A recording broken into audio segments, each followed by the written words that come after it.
Justice Gang would not exist, and he had a huge influence on Brian Michael Bendis, who is here, who is the comics creator who is here today to talk to you about his work. You all, I feel like I don't need to introduce Brian, but I will. He is the creator of characters that you all know, like Miles Morales, Jessica Jones, Riri Williams, and so many other characters. I told him when we invited him that his Peter Parker was my Peter Parker. New Avengers was one of the most important comics, and I've never stopped talking about his Jessica Jones series. And I think one of the great things he's done is he was able to create a Spider-Man not only for my generation, but also the next generation. It's quite a feat to create one Spider-Man for a generation, and then to create another one, creating Miles Morales. But I just it's a great honor to be here to talk to you all, and I'm so glad that you're all here to listen to Mike and Brian today. So I will let you guys take over.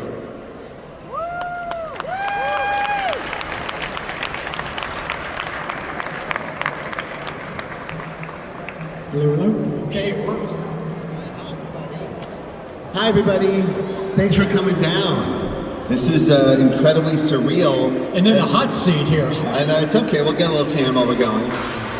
But I grew up in Cleveland, Ohio.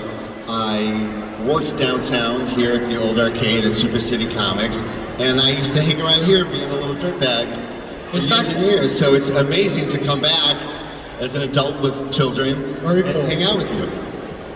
You worked right up there for a while. The Plain Dealer offices were literally up there. I saw Jackie Chan Super Cop at the movie theater. Yeah? Right over there with my friend Sean. Good old days. Yeah. So anyway, thank you for coming, and glad to have Brian here. We dragged him all the way over from Portland on a 15-hour flight. No, not that long. Seemed like it though. Huh? Yeah. But Brian started out here just as like a lot of artists. I mean, he started out small, and he just kept at it, and he worked his way up, and we're going to talk a little bit about that. Well, first I want to ask, who here has seen Superman already? Yes. I love it. That's awesome. And how many think that Crypto was the star of the movie?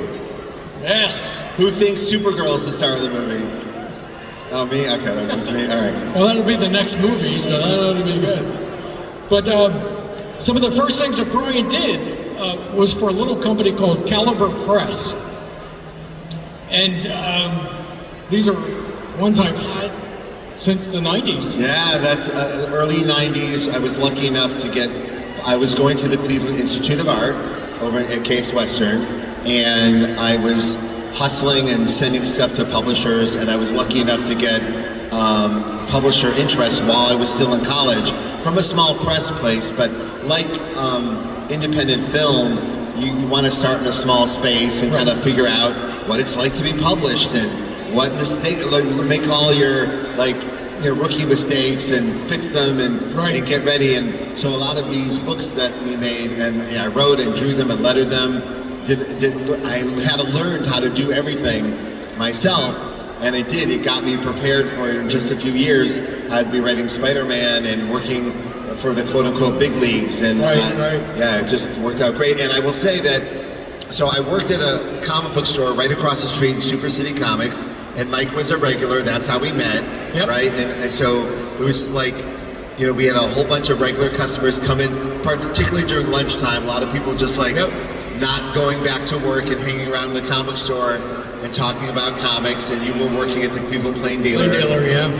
And you were super supportive, and it's only when I'm thinking back, I go, oh yeah, you were like a mentor to me. You really were helpful, and we never put a label on it, but you were just always helpful. You and a few other people were just really just rooting for me and a couple other people to get our stuff together and figure out how to make comics. And then I sold my first comic at the comic store as part of my dissertation at was that Quivers? No, it was actually called Parts of a Whole. Do not buy it. Parts of a Whole, right. I don't know that. That's the only one I don't know. It was like an anthology of different things I could do. Because I was also fighting, the school at the time wasn't into comics, they are now. And me and a few other of my friends, like Michael Gatos, the co-creator, Jessica Jones, we were there trying to make comics, and not all of our professors totally got where comics were going. Got it. So we're creating comics to kind of impress them and show them like all the diversity of art and styles that could happen. So that was my first one, and that one opened the door to me to get some publisher attention. Really, it was great. I remember the day Brian called me at the office and said that the cops were there because he was on the it was on the Lorraine Avenue Bridge. So yeah, I did a book called Jinx about a bounty hunter who was actually based on a real bounty hunter that lived here in Cleveland, who I met at the Cleveland Institute of Art. Had a job board. This is like pre-internet. There was a job board, and I would go every day just to like hustle to get work. And two great ones came my way. One was a bounty hunter needed a picture for promotion, and I met her, and I was like writing crime comics, going, oh my God, this woman walked in with a big gun on her hip. I'm like, who are you? And I literally traded her research for art. And then the other one I got, well, I'll talk about that in a second, but so I did this book called Jinx, and it's about a bounty hunter, and I wanted to do I was into photo covers, basically to cover up that I wasn't a good enough artist at the time. And so me and my friend John, who is one of the big muckety mucks at the library now, me and my friend Rona went to the Lorraine Street Bridge, and we're just taking pictures of her looking at the city, right? And in the car we had a lot of prop weapons for like crime thing. And so I'm taking pictures of my friend Rona on the bridge, and John starts to lay out all the weapons on the bridge in case I needed them. He was being very helpful. But to people passing by, it looked like something's going on the bridge. There's like, and you can't tell they're fake weapons, they're fake knives and fake guns. Right. And then all of a sudden we turn around and there were 7 cop cars surrounded us, and we shut down the bridge, and we had guns out at our heads.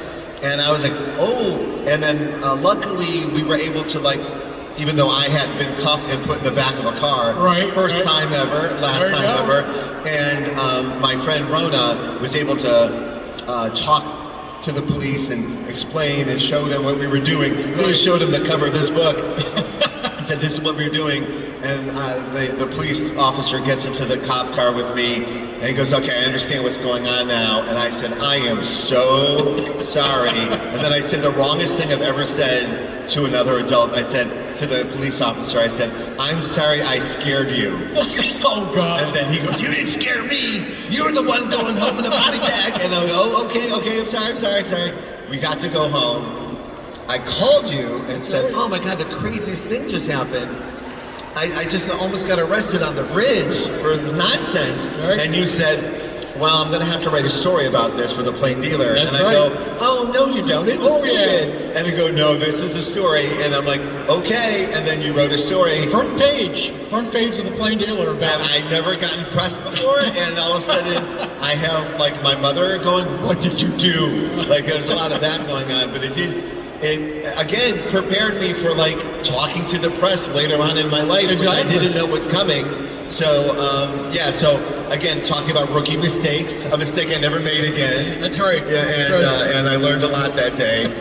And you can read the article. I've always reprinted in the back of the Jinx collection. Oh my God, yes, that's a solid extra for a trade paperback. So Brian, early on, we know him now as a writer, but in the early days, he was a writer and an artist. And he used all kinds of friends as handsome stand-ins for the book, so it actually shot me in the head in one of the books. I forget which one. First of all, you were all very generous with your time, and like I needed photo reference to draw people. I was drawing a lot of real stuff, and a lot of my heroes that are artists, like Dave Stevens at the time, was like, oh, you pose your friends and you draw off the images, and that's what I was doing. Alex Ross does that, and I was doing a much lesser version, but that was the mindset. It was fun. That was fun. Yeah, so like a lot of our friends are indies, and they're still in print. Like I have this weird thing now where they've been in print so long that they're like a period piece. It's actually like reflects Cleveland in the 90s versus today. It's a weird thing to say out loud even. This is great. So we're going to have a little chance for questions a little later on, so if you can think of something you're dying to ask Brian, hang on to it and we'll get to it. The other job I got off the job board at the Cleveland Institute of Art was one day I went over there and it said, Superman Parade looking for artists. And what year was the Superman Parade? 88. 1988. So 1988. I go and I look and I go, Superman artist? So I got the job to be the artist for the Superman Parade in 1988, just to show you how long the legacy of trying to get the Superman connection into Cleveland as we're having this weekend. In 1988, they had planned a Superman museum and a Superman statue in Tower City, and they were going to raise all this money, and they were having everyone come in from out of town. DC was very involved. And I drew all the signs for all the cars in the parade. Wow. Jonathan Frakes was coming, like regular convention. It was a big deal. And I had to, and I literally traded Superman merch for art. That was the job turned into. Would you like a bunch of free posters? Remember that poster, Superman in front of Tower City? Yes. And we should have brought that back for this weekend. Should have. And so I had this great opportunity to just draw Superman. And then the night before the parade, they called me up and said, either Siegel or Schuster was supposed to come. And he got sick or just couldn't make it. And in a grand gesture, Stan Lee said, I'll come in his place. I remember that. I wasn't here yet, but I heard about that. In the middle of the night, Stan Lee just goes, you know what, I'm healthy enough, I'm coming. So they go, hey, can you draw really quick, can you draw something for Stan Lee? And I'm like, real quick, it's Stan Lee. I stayed up all night to draw this thing. I stayed up all night. Oh, man. And I'm at the Portland State parking lot where they're starting the parade, and I'm there hooking up the signs to all the cars as the guests come out the bus to get into the parade cars. And I not slept. I'm like frazzled beyond measure. It's 7 o'clock in the morning, and Stan Lee, full of coffee, gets off the bus. And he comes up to me and he goes, Brian Bendis! And I go, you know my name? And he hugs me and he whispers in my ear, you're wearing a name tag, schmuck. And I walk in. And then the fact that like a decade later, no, like 2 decades later, or like 15 years later, Stan would call me and they'd go, hey, let's go have lunch. Spider-Man writer to Spider-Man writer. Amazing. I did tell him that story. And he didn't remember none of it. He didn't remember coming to Cleveland. He didn't remember any of it. But he laughed and he goes, yeah, it sounds like something I would do. I talked to Stan Lee once. It was after the new X-Men came out, and he was doing a speech, and I was chatting with him. I was running him around, and I said, hey, could you sign it was X-Men 94, the big one. And he looked at it and he goes, what's this? I said, it's the X-Men. He goes, I don't think I've ever seen this. Is this the X-Men now? And I said, dude, don't you read your own comics? But apparently he didn't. No, I mean, there's so much content to take in. I learned that all, but it would overwhelm him. But I did have a similar thing with him where he invited me to lunch one day, and I was overwhelmed by the invitation. I literally got on a plane. I told my wife, I go, he was like 79 at the time. I go, when a 79-year-old man goes, come to lunch, go to lunch. Like, maybe next year when I'm in town, like, no, go to lunch. So I said, I think I need to get on a plane just to go to lunch. Sure. And so I'll go, and we meet at the Beverly Hills Cheesecake Factory, which is the most Stan Lee thing. And he's so famous. Like, it was incredible. Like, everyone knew who he was. And he comes up to the table, and he goes, hey, Brian. And I had written the Avengers, and I had written the Avengers into a place where something really dangerous was going on, where Norman Osborn had taken over the Avengers, right? And he comes up to me and goes, hey, why is Norman Osborn running the Avengers? And he said it in a way like, I felt like if I didn't have a good answer, he wasn't going to sit down. Like as he was leaving to go to lunch, someone goes, someone told him what was going on in the books. And I told him what was going on in the books, and it was all like, a big misdirect, and the good guys were going to come back. And he goes, okay. And he sat down with me, and I'm like, oh, phew. I felt like I don't want to disappoint Stan Lee. You know what? It ended up being that lunch was amazing because we got into a groove where I started just complaining about stuff in publishing stuff that you got at the work, just normal work stuff, and he was smiling ear to ear. He loved making comics. That's amazing. He loved it so much. So he did so much. So Brian, for a while, actually, was hired on at the Plain Dealer to do some illustrations for a Sunday magazine. The best job. He loved it. We loved having him. It was a lot of fun. Yeah, for years I would, because I'm local, and anyone who was publishing something, I would like try to get their attention. Like that was like Cleveland Magazine. I would get jobs at Northeast Magazine, like whatever. Scene Magazine. I would like what I could do to hustle my way in, and the Plain Dealer was like the. If I can only get their attention. And then after just bugging them for years, one day they called up and said, hey, we're going to redesign the Sunday magazine. Why don't you get the back page?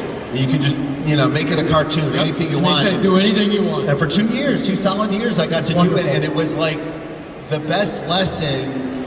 Like, I had never written for something outside the independent comic book market. In the independent comic book market, those are people eager to see new things. So like, hey, we're here to support your mistakes. And a newspaper audience isn't that. It's a more of a populace, right? A popular audience. So I would be writing stories and getting feedback from not fans, right? And sometimes good feedback, and sometimes, hey, we don't like that. Feedback, and it was so great because it did prepare me, because just 2 years later I was going to be writing Spider-Man, and exactly. The audience let you know what they think of every single word. Oh yeah. And I remember when the first time someone wrote something to me at Marvel, and I remember it didn't bother me, but it bothered the artist. I go, oh, because I'm prepared. We're ready. I prepared. It's like a comedian doing. Those late night comedy things where you get heckled. Terrible shows. You learn to handle heckle. Right. Yeah, it was great. I loved it. It was a great job. Everything about it. I can't remember. Moving ahead a little bit. Yeah. And as I get older, my memory slips. But as I said, you were an artist back in those days. You were doing art, doing some nice work, and you applied to Marvel. And I don't remember if you told me or if Joe Quesada, the editor of Marvel, told me. Yeah. But the story, well, I'll let you tell the story. So I wrote and drew all these books, and I drew all through the 90s, almost entirely of the 90s, I drew large graphic novels that took place in Cleveland. And the last one I did was called Torso, about the Torso serial killer. Which I have over there. Ness came here, and it was like a great true story that had kind of fallen between the cracks of even true crime aficionados, and it's a great layered story, and not only about serial killers and Elliot Ness, but of Elliot Ness was investigating that in the 30s. Yeah, he was the head of the police department here after The Untouchables. Right. And it's all like a sequel to The Untouchables, and I wrote and drew it for a couple years with my friend Mark Draco. And by this time, after years and years and years of making these comics, I was getting a lot of nice notices and stuff. And so I finally, me and my friend David Mack, got Marvel's attention. And it was funny because I stopped bothering Marvel for work because I had figured out, I don't do what they do. Stop bothering them. I'm not. The Torso serial killer is not Spider-Man material. Right. And I was wrong. It was, because Joe Quesada, who's running Marvel, read it and called me and said, hey, we want to bring you to Marvel. What do you want to do? And I was so excited. It's my lifetime dream. And I said, oh, well, what do you need an artist for? Right. And there was dead silence on the phone. And he goes, you're a writer. Your art's terrible. And not only is Joe Quesada the boss of Marvel, he's also one of my favorite artists. Hands down. Before I met him, I was a fan, and one of my favorite artists just told me my art sucked. Right. And I was like, oh, okay, well, you're either going to be the best boss I've ever had, or you're just a jerk. And it ended up he was a tremendous. He was a great guy. And he saw my writing as my path in, and saw my art as. It was funny because he saw my art as, well, you're drawing this because you have to. Right. And he goes, and it's funny, I was writing to give myself something to draw. Exactly. But he thought I was the opposite. So, and then he ended up pairing me up with literally the best artists that have ever worked at Marvel. And so I literally stopped drawing because I was like, well, this is much better. I can just write it, and then a brilliant person draws it while I'm sleeping, and I wake up and it's drawn and it's beautiful. Yep. It's so less stressful than what I was doing. And the difference in my career, once I stopped drawing, was so seismic. Even I went, okay, God, I get it. I can imagine. All right, you're a writer. It was incredible. So writing is so much easier than drawing. Drawing. it's not, but it really for me, it would be. you can't see the mistakes. Okay. I guess like you get a lot of opportunities to come back in and fix whatever you make, and also you get to. My favorite thing is writing towards someone's. You're writing in a collaboration. You're collaborating with someone. That's a beautiful thing. Good, good. So Brian then went on to create the Spider-Man for a new generation. So yeah, both Ultimate Tell us about Spider-Man. Ultimate Spider-Man. Yeah, Ultimate Spider-Man and Jessica Jones. And Jessica Jones. So both those characters were created here in Cleveland. Right. Yeah. There's a lot of Cleveland energy in them too when I see them now. With Jessica Jones, it came out in a book called Alias. And as I recall, for some reason I was driving down south and I got a phone call from a bunch of people about there was something in that first issue of Alias that it got in the newspapers. Yeah. What was that? And I was asked to comment. I'm in a car in Kentucky. I don't know what you're talking about. Yeah, it's so trite by today, but it was Marvel. I was used to writing these books are for adults. These aren't for kids. And they're not like salacious or anything. They're just like an HBO show, just like adult material.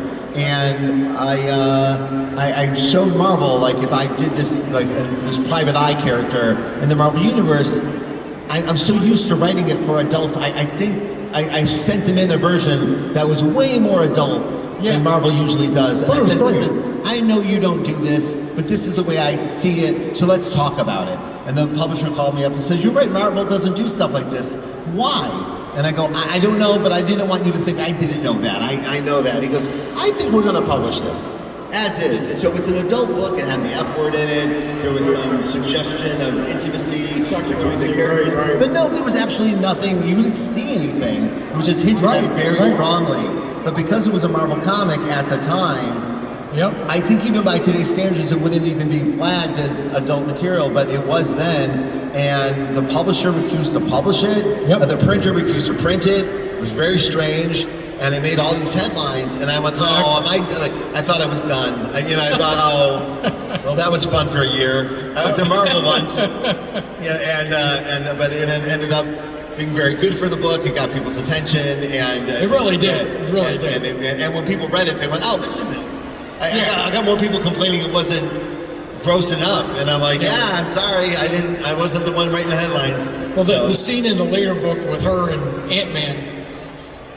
That was brutal. But well, and also you have to look that up. It was really, it gave me nightmares to see it. So but also the weird thing of having like, oh no, they're not going to publish the book just a few years later. Hey, Netflix is going to make a TV show about it. And you're going to get a Peabody. And I'm like, oh, okay, did not see that coming either. It's just How does that feel to turn on a TV and see stuff that you created? I mean, that's still happening today with Ironheart. Ironheart is... everybody knows Ironheart was created by this guy, the new TV show?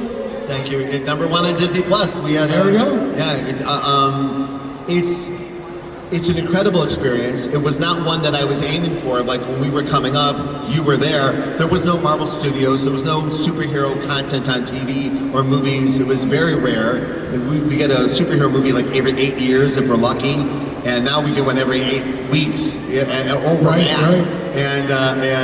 so none of this was the goal. And then as I was when I entered Marvel, they were in bankruptcy. And then just a couple years later, they were a studio. And then a couple years later, they're Disney. So there was an evolution going on around us that was incredible. So it was like, hey, we're going to do, and also the stuff that stuck out, like Jessica, was getting the first cracks at stuff, right? And so yeah, when it ends up, it's like a hug that never ends. It's hard to describe, particularly Miles Morales. It went so worldwide and so big. And I'm also very aware that a lot of my heroes that I grew up admiring, their creations, like let's say Jack Kirby. Like Jack Kirby said in interviews, I wish they'd make a movie with all this stuff in it. And then we know that they made a movie where every character ever created was beating up Thanos, and it was the #1 movie of all time. Right, it was great. But he didn't get to experience what we know from the millions of audience reaction videos on YouTube. It's one of the great cultural experiences. he didn't get to experience it, but me and my friends, Yeah, it's a shame. we get to be here for it, and it's really it's a hug that never stops, and it's international. That's a great way to say it. Yeah, it's incredible, because not only did the language of comics expand our culture, but it expanded internationally. So it's all over the world. It's not just here. It's everywhere. It's beautiful, and so it's hard for me to even talk about because it sounds a little more braggy than I'd like to sound. But I feel it's like all of us doing something together, and I'm just a part of it. Like there's 1,000 artists that worked on Spider-Verse. That's true. 1,000 artists. Yeah, I believe They that. all did their best work, and I'm just like, that's the part I can't wrap my head around, like why it inspires such great work of so many excellent people. And you wouldn't even know, but like the video games are even bigger than the TV shows. No kidding. Movies. There are more people play the Miles Morales video game than will ever see the movie. That's amazing. And that's the only experience they have of the character. It's brilliant. It's so great. Wow. And the game is amazing.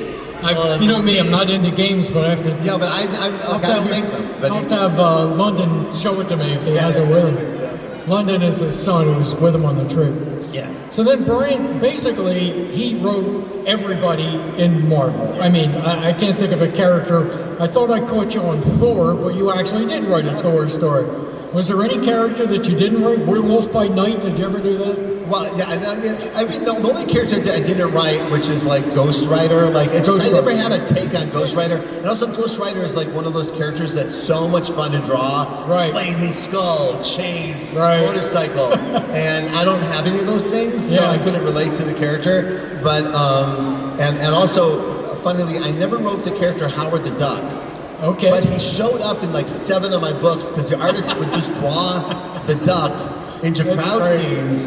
And I'm like, why is this happening? Like every time I say, Duck doing in my book? Marvel crowd scene, and Howard the Duck is right up front. Gotta be there. So no, it was the fact that I found such a happy home at Marvel. I was there for almost 20 years. 20 years. And I'd written all the characters in these big events, and like really got to go as big as a writer as I possibly could. Right. Like Secret Invasion, like these big giant events. Huge. And then I was returning to characters with the idea of like, oh, I'm 20 years older now. What would my Daredevil sound like today?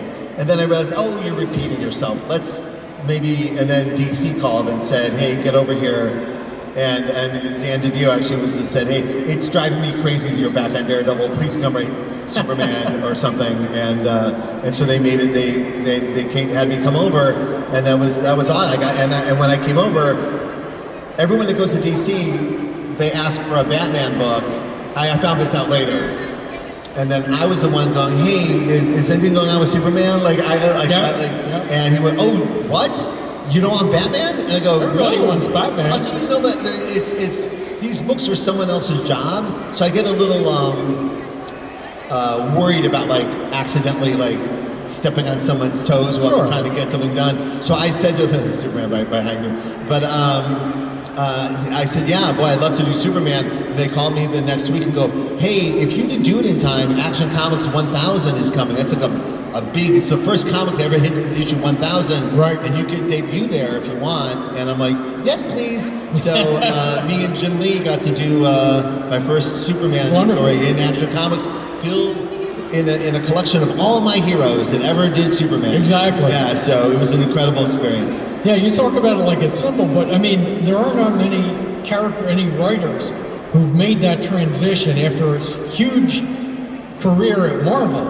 I mean, doing everything, doing all the big events, covering all the main characters, Avengers, X-Men, Fantastic Four. I did know, Fantastic Four is in every one of my events as the lead. Right. Reed Richards is the lead of the... There you go. And I did Ultimate The Illuminati. Illuminati, yeah, so... the Illuminati was who was it? Reed Richards. It's in Doctor Strange. It's in Doctor Strange Multiverse of Madness, so people have seen it. These were the guys who were secretly controlling the universe because they're the smartest and the brightest. And that was creation. No, it was based on this book where like these secret meetings would happen. Right. Like secret societies would get together and go, oh, what would the secret society of Marvel be? And it was, what a bunch of brilliant people got together and tried to proactively stop things versus defending them. Like, hey, we see a problem coming, let's go deal with it now versus waiting for it to attack us. Exactly. And yeah, that was one of my favorite things I did there. But no, when we were at the comic store together, a lot of my heroes would make the transition from Marvel to DC. Okay. Like George Perez, Walt Simonson, right. John Byrne. When John Byrne went to Superman, that was seismic. He was the X-Men. It was. So I was like, oh, I wonder if I wonder if that will ever be my path. But How about I wasn't like hyper focused on it.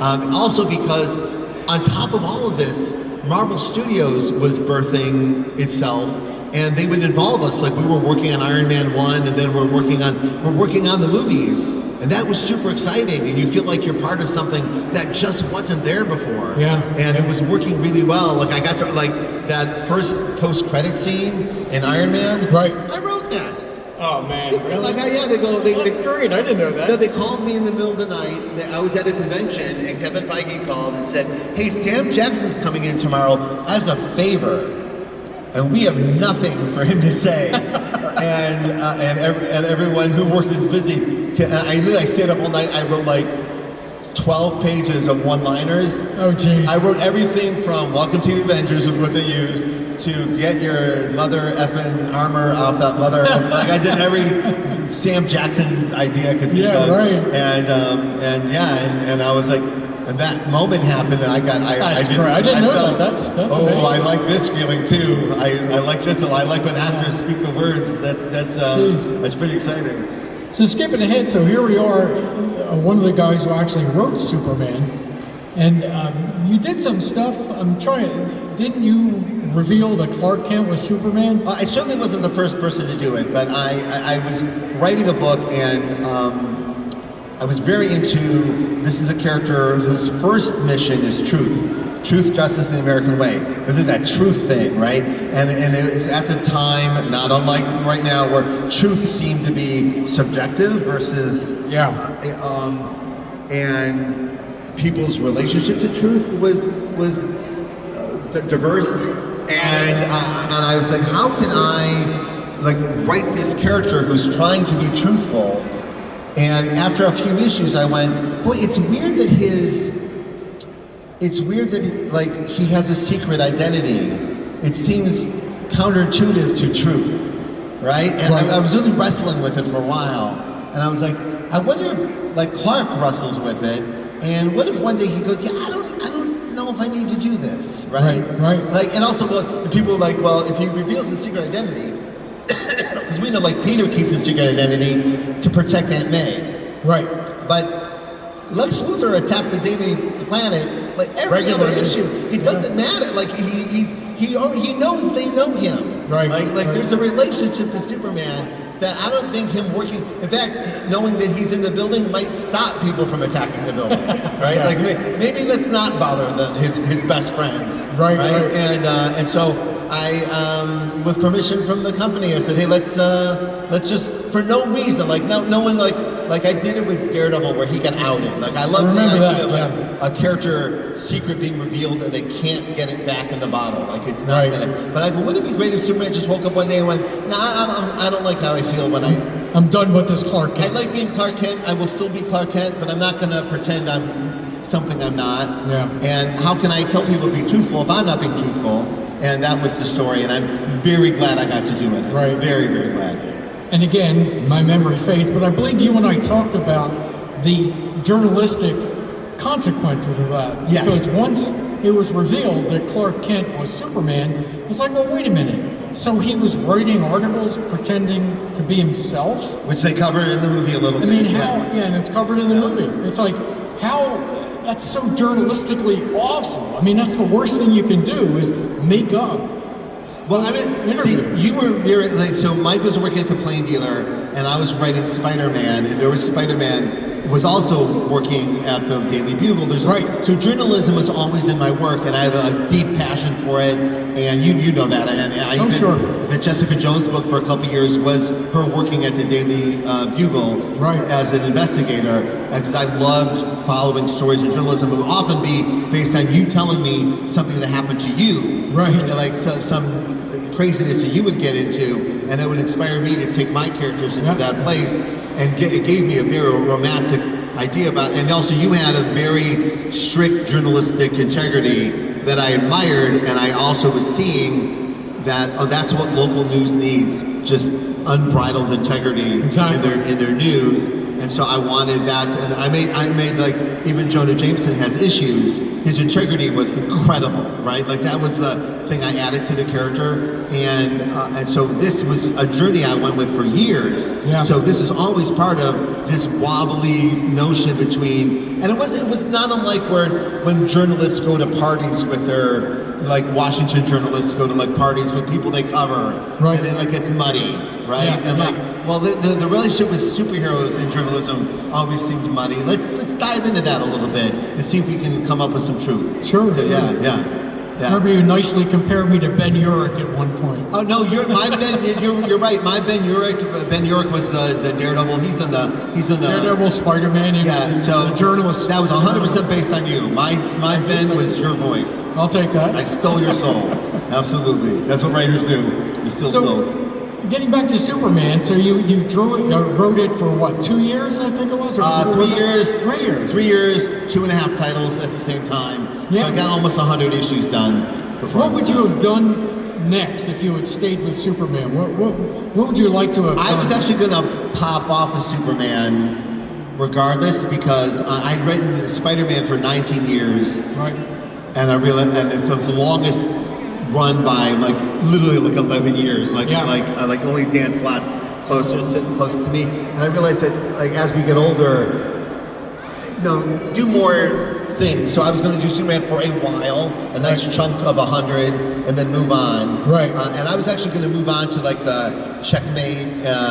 Checkmate. Stuff. That would have been and they great. had a plan. They were going to do this like 5 generations of DC Comics publishing plan that ended up not happening. Then I got called away to Amazon instead. So I was like, but so I did everything I think I was going to do, including Legion of Superheroes. Like my plan was, like Superman was a path to get DC to invest in doing Legion of Superheroes, which I think is one of the greatest comics of all time. Sure. And I wanted to do a proper run, and I wanted to be beautiful, and I got to do that. So that was if I was still at DC, I wouldn't be writing Superman, I'd still be writing Legion of Superheroes. That's 100%. wonderful. Any Legion of Superheroes fans out there?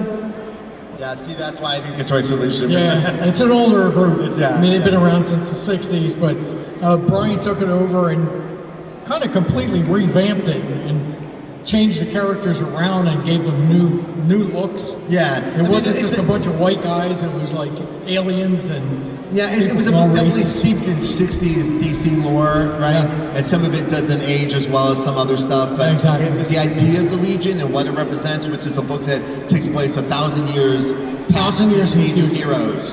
And it's these characters that are looking back at the Age of Heroes and trying to emulate the Justice League for their society, this intergalactic society, and it was a great way to explore all of superheroes. And as I said, we were talking before, and I said that the one thing I really regret about him leaving DC when he did is in his last issue, or second to last issue, he pointed out that the character of Bouncing Boy. Does anybody know who Bouncing Boy is? Oh, okay. There we go. All right. He pointed out that Bouncing Boy is the most powerful member of the Legion because he's invulnerable and he has a ring so he can fly at super speeds, and he's this ball of invulnerability, and he can go through a freaking planet if he wanted to. No, he's like I remember in Fast and Furious 10 when they got that like ball bomb just flying through Venice or the Vatican. Like that's Bouncing Boy. That's Bouncing Boy. How much damage that thing is doing? Yeah. And that would have been so great because throughout 70 years, Bouncing Boy's been a joke. It's like, oh, this guy bounces around, get out of here. But when he said he was going to make him the greatest, I couldn't wait to see that. It's something when you get to write comics, you get to take your favorite characters and kind of prove their worth to people who may not have experienced what you experienced. And I had this at Marvel with like Luke Cage or Spider-Woman, characters I grew up just loving, but they weren't like A+ characters, right? So like when I took over Avengers, I'm like, put Luke Cage on the Avengers and let me prove to you why I think he might be the King Arthur of the Marvel Universe, right? And just do it through story. And so when like Luke Cage got his own show, I'm like, I win. I was like, oh, that was so good. That was even better than Jessica getting a show. Fantastic. So that brings us up today. So what do you want to tell the folks you're doing today and what's coming up? When I started doing independent comics that I own with me and my friends, and our culture and the world of graphic novels has evolved to a place where you can actually like make graphic novels for the big publishers of the world. And I have a series of books out at Abrams called Phenomena, and I have a line of books at Dark Horse Comics that including some of the old Cleveland stuff, but a lot of new stuff. And you know, working at Marvel and DC has just set me and a lot of my friends up to pursue our own paths as creators. And like, it's great to write these superheroes. It's so great to write these superheroes, but it's also great to like own your stuff and have a library of stuff that you own. And a lot of our heroes growing up didn't get to do that. And and watching, like even Miles was part of it, like this YA graphic novel boom that started about 10 years ago. I remember going to Barnes & Noble and there was like Raina Tellemeier's books and Dogman, and then every once in a while Miles would be on the same shelf, and I'm like, oh, am I a YA author? Because I was a crime author, and now I'm like the bookstore had to show me where they were putting my books to go, oh, okay, good. That's where I should be. Huh? No, but good. And so I've been, because of Miles and other Ironheart, it opens doors for me to create new characters for this space. So we have like a bunch of new books coming out all year long. Yeah, it's really great. And actually, I did a book that came out this year called Fortune and Glory the Musical, about an autobiographical book about the time I got called to write the Spider-Man Broadway musical. I have never seen a Broadway musical. I should not have been the writer of a Broadway musical.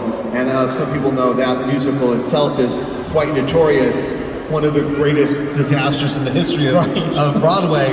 But 7 years before that, I got hired to write it, and it was not a good moment. And so I used that story as an excuse to describe my love of comics and how I got there. Because it was like, why am I doing this?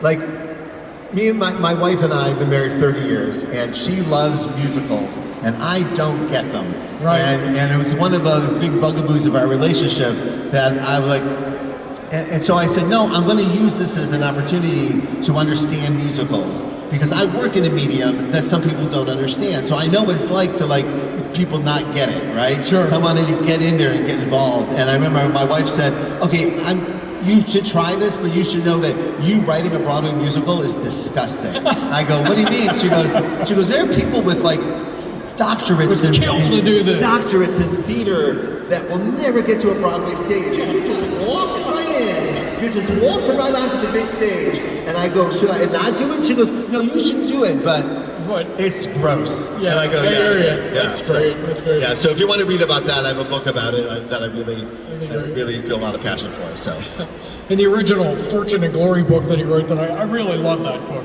There was a whole thing where he was brought in to interview at HBO. Yeah. And I'll let you tell it. No, so I did in Cleveland. I was here working in these comics, and Hollywood started calling us. Like not just me, but a lot of comic creators were getting the call from Hollywood, and we're just like in our basements in Cleveland and Kentucky, and just like making comics, and we didn't know what to do. And it's also a level of schmooziness and stuff that we're not used to. So I found myself in a lot of meetings where people were just lying. Just like weaselly Hollywood meetings, and I'm like, you can't not take the meeting, but you can't also not hear how ridiculous some of them were, and including like people wanted to buy Torso and make a movie out of it, and Torso is the story of Elliot Ness moving to Cleveland and against the first serial killer, and I'd have meetings where they go, well, who owns the rights to Elliot Ness? I go, well, Elliot Ness is a real person, and the person goes, really?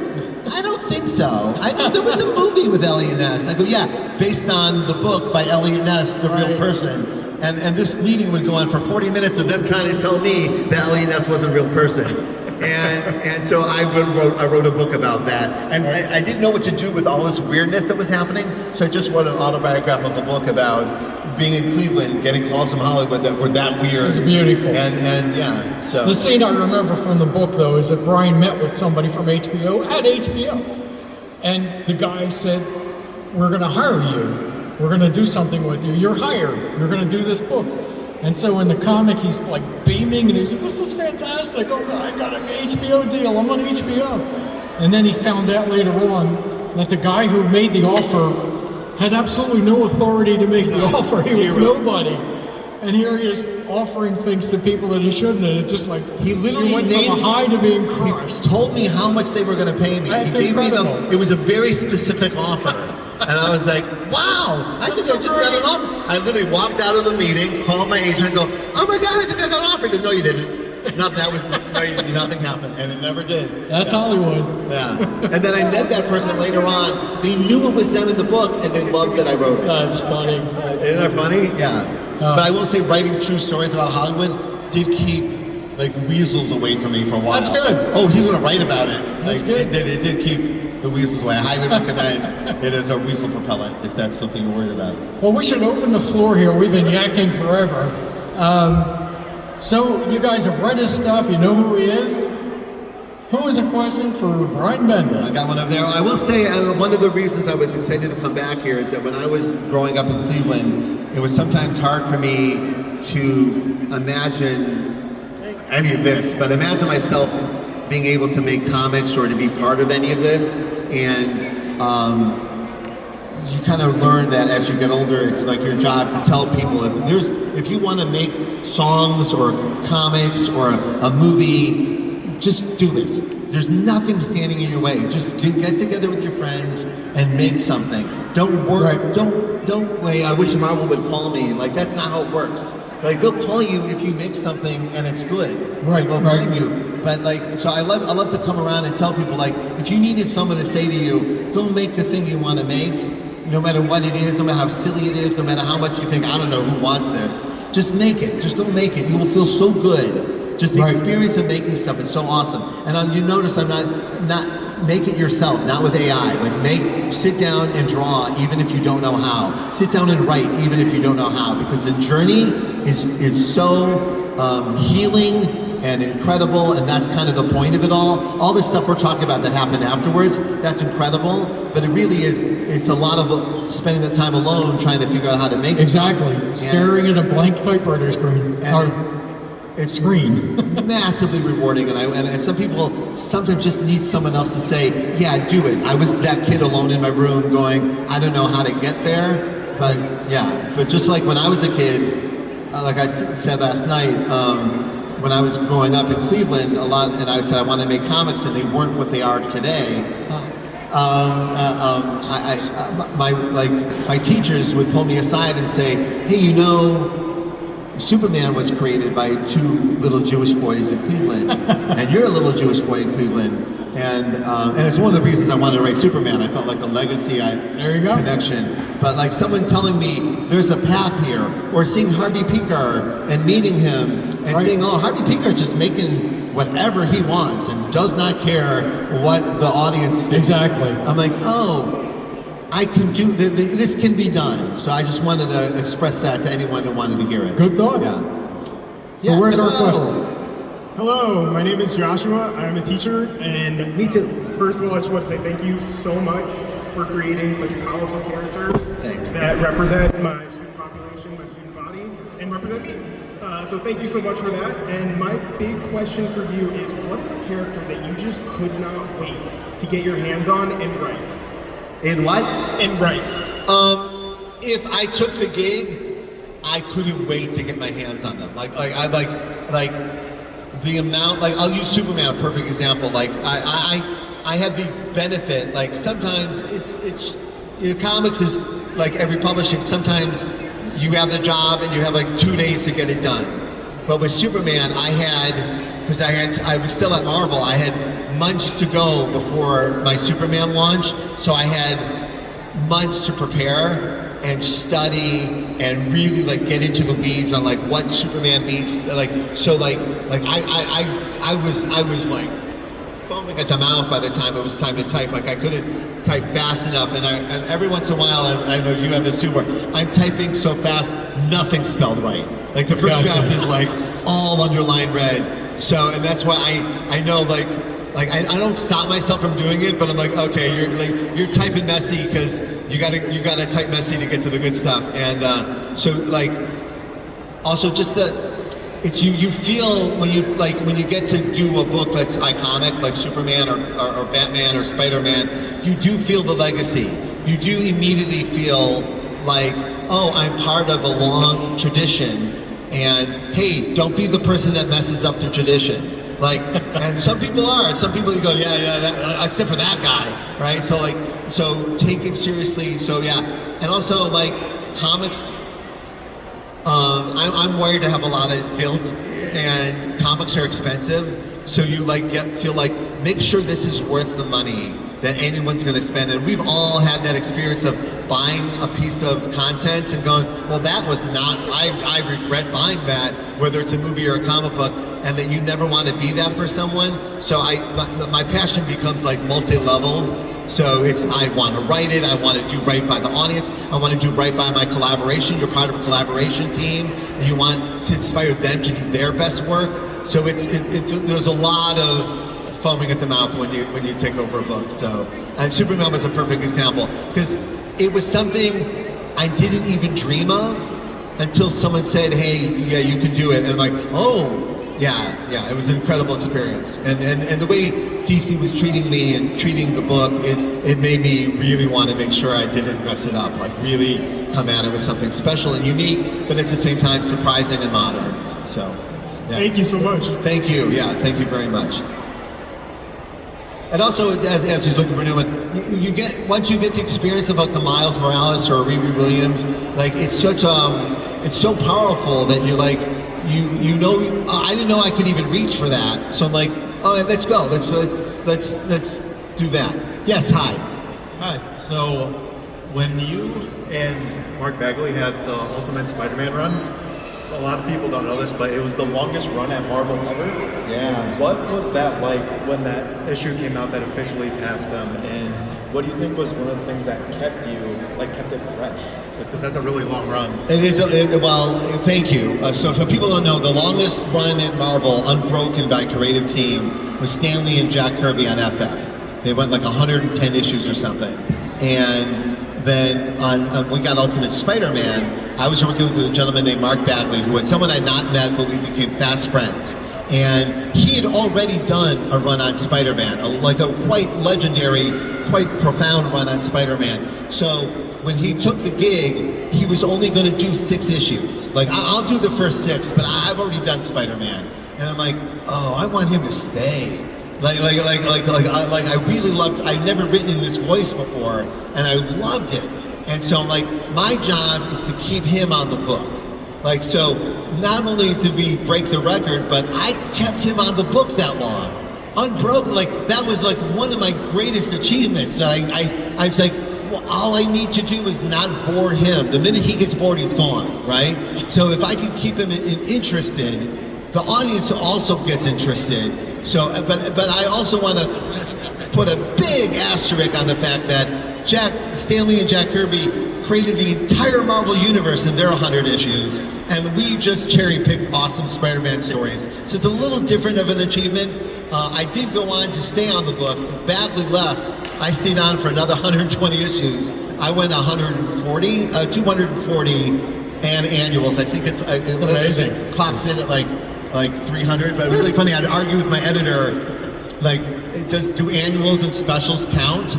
And I'm like, if I wrote a script, I think it counts. I'm counting all of it. So I'll never not be grateful for all of that came with that experience, including just getting to work with Mark Bagley and getting to figure out like some special things that about his art that some other people he's an amazing character actor. Like, just the acting on page was so powerful that I was often yanking dialogue off the book because it show don't tell. He's showing it, move it. And And every once in a while, Mark goes, "Oh, what happened to the line of dialogue?" I go, "Dude, you sold it.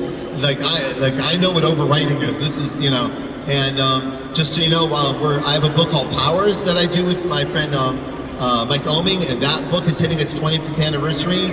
And Bagley just did a cover for us, and I literally got emotional when he handed it in. I go, "Hey, are you in the mood for doing a cover?" Because he's kind of semi-retired now, and he handed in a perfect cover, and I'm like, "I love Bagley." And so it's not only is it great that we got to do it, we never had a fight. We had a great collaboration. I learned a lot. He helped me learn a lot, and we look back on it incredibly fondly. And in these kind of collaborations, you know, sometimes they fall apart, sometimes they don't go well, you know. But I'm really proud of the fact that we not only did we do those issues, but we then went on to do Avengers together. Like, we kept working together. It's just a beautiful experience. Thank you very much. Yeah, we have another question right here? Right behind you. Right behind? Oh, well, how about that? Hi, thanks. So I started reading comics in the early 2000s, and I remember realizing that you and Brian K. Vaughan and the Harvey Pekar movie that just came out. Brian Azzarello. A lot of bald Brians. 3 bald Brians of Cleveland. All the same age, all broken at the same time, often get confused for each other. I get more compliments on Saga than I do on any book that I've ever written. So anyway. Well, I was just wondering if you thought there was any quality of growing up in Cleveland, or, you know, trying to make art in Cleveland that you think is intrinsic to the city or led to a lot of comics creators coming from Cleveland, Ohio. Yes, I absolutely do. I felt it when I was in Cleveland. That's what I was just describing to you, when people would come to me and say, "There's a legacy here, hop on board," right? And I felt it, and there's an energy of the city that it's both Metropolis and Gotham. It's like you can feel like the American city alive here. And I would have family in Pittsburgh and go there and feel the difference there. And when I moved to Portland, and Portland is a very art-filled community that has its own energy, and stepping away from Cleveland made me really go, "Oh, that's the special sauce in Cleveland versus the special sauce here versus the special sauce there." Every city has its own separate energy, and Cleveland, not only in comics but in music, you can really feel like there's the Rock and Roll Hall of Fame being the obvious thing, but there's definite special energy here that goes back decades and decades, and I'm so honored to be part of it. Just incredible. I've got a great Brian K. Vaughan story. Brian came to town, and I got to know him through you, I believe. Got to know each other. And he came into the Plain Dealer office, and he was running around, he was taking pictures everywhere. I had no idea why. And he was taking pictures, particularly of my desk, and me, and everything around me. And I had no idea why. And then later, he put out a book called The Escapist. The plot of the story was that there was writers and artists in Cleveland who created a comic book, and they broke into the Plain Dealer and left the comic book on my desk for me to read. And that was actually in the story. And I was like, "Whoa, that's really cool." That's awesome. That's really awesome. That's a great book too. Brian's a hell of a writer, too. Yeah. An amazing guy. I think we have time for one more question, if that's okay. Sure, yeah, we had one back there next to the other guy. I don't know if he still wants to do it. Yeah. Sure, why not? He's got the Cleveland hat after all. Hey, what's going on, Brian? Hey. Hey, I just wondered, you talked a little bit about Mark Bagley, and you've worked with some really outstanding artists. What was it like working with Alex Maleev? I know you guys are real close. How was it? Yeah, Alex. So Alex Maleev is. I don't use the word often, but maybe a genius. And we did Daredevil together for many years, and we just did a creator-owned book together called Masterpiece at Dark Horse that I'm super proud of. Like, he did incredible work. That is both him and Bagley are examples of people very unlike me. Like, he grew up in a communist Bulgaria. Bagley grew up in very southern Georgia. He's a lovely southern gentleman. Just very different energy, and you figure out that a great collaboration is when people with very different like worldviews come together and find the common ground and build something that they couldn't get to on their own. And with Maliv in particular, when I was drawing my own stuff, he was one of the people, like one I thought was a peer of mine. Like I see his work being in The Crow, like he was drawing The Crow, and I just assumed because it was black and white and around, like he was the same age as me, and I go, that's a peer of mine who's way better than me. And boy, I wish I was as good as him, right? I really wish I was as good as him. So when I got the opportunity to work with him, I was like, oh, not only do I not have to draw like him anymore, it's him. Like I get to it looks exactly like I want it to look like because it's Alex, but that blending of cultures and blending of energies is when you find out that a great collaboration, you get to reach for something you can't get to on your own. Like when I'm writing and drawing my own stuff, there's something I can get to. And for like, I'm not comparing us, but just the idea that there's Paul McCartney and there's John Lennon, and they're both brilliant, but there's Lennon and McCartney, and that's like a third thing, and they can't get to it on their own.